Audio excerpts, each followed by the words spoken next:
does the NFL turn into a global game 30 years down the road? Oh, they're certainly going to try. I think it was Robert Kraft who said, we've already saturated the market. Everyone in America is watching the Super Bowl.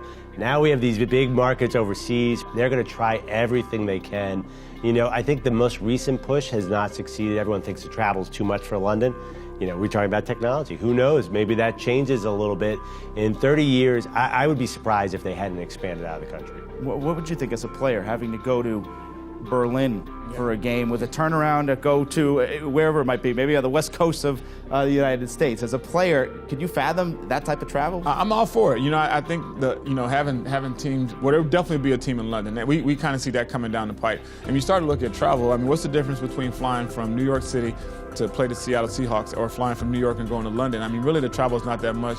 I definitely, as a player, I wouldn't mind living in, for an off season, for a season, I wouldn't mind living in London or living in Berlin. Now when you start talking about, player safety and recovery, that's where hyperbaric chambers inside of the plane that say, hey, you know what, when my players get into the plane, they can get into this hyperbaric chamber, they can recover onto the next. I mean, you never know. I mean, think about it. We're talking about absolutely it's the Jetsons. I mean, we see what's going to happen. Yeah, it's like in Back to the Future 2. All that stuff came true. Yeah, Why exactly. can't we?